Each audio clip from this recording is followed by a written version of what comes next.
Ve ya da musulman doganlar Ramazan ayına mahsus saatlerden birim näme? Hemmemiz bilýäs Tarawa namazy.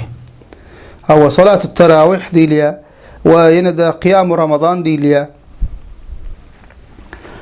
Ve nämetmel musulman doganlar Tarawa namazlarymyzy kılmaly. Şuň kunna käbir kişiler Ramazan girýär ilkinji hepdede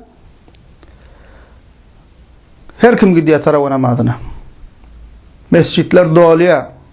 Her kim üşýär uly kiçi. Emma bir hepdeden soň azalyp başlaýar. Üçüncü hepde ondan hem azalýar. Ramazanyň soňuna dogry beterem näme barýanlar azalýar. Aslında gitdikçe artmaly. Ramazanyň 10 gününde soňky 10 gününde beterem barýanlar köpelmeli. Bize näme bolýar? Tersine bolýar. Näme üçin? Käbir zatlar biz dogry öwrenmeýäs. Bize käbir zatlar dogry ýetirilmeýär.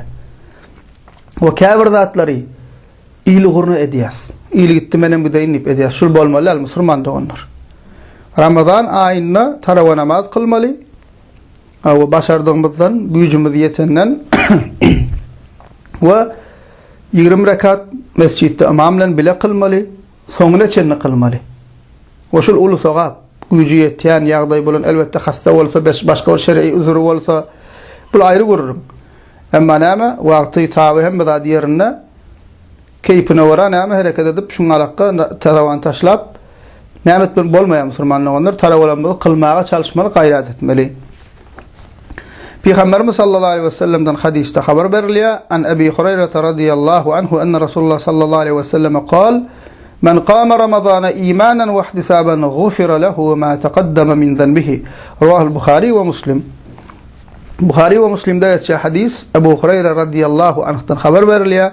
Peygamberimiz Muhammed sallallahu aleyhi ve sellem aýtdy: "Kim iman edip inanyp ve sogabyny Allah'dan umid edip Ramazan aýyny qiyam bilen, gece namazı bilen geçirse geçen günahları bağışlanır diye. Geçen günahlardan maksat näme? Geçen günahlar, ulu günahlardan.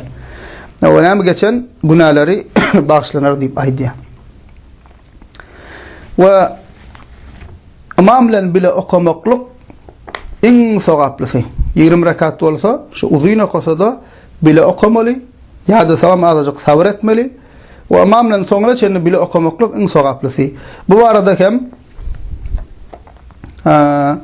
Tirmizi'de, Ebu Davud'da, Nesai'de, İbn Mace'de gelen hadisinde Peygamberimiz Muhammed sallallahu aleyhi ve sellem diye: "Men qama ma'al imami hatta yansarifa kutiba lehu qiyamu leyle." Kim imam bilen bilelikde ta gutaryança näme namazyny kılsa, gece doli namaz bilen giyjany dolu namaz bilen geçiren ýaly sogap ýazylar diýip aýdy. Şonuň üçin musulman doganlar Tarawa gitmeli we başyndan soňra çen imam bilen kılmaga gaýrat etmeli, kıljak bolmaly. We şu uly sogap, şu fursaty elimizden gaçyrmaly, şu fursaty. Başga aýda ýok şul. Emma Ramazan aýyna berýär Allah taala şu sogap. Şoňa da gaýrat edip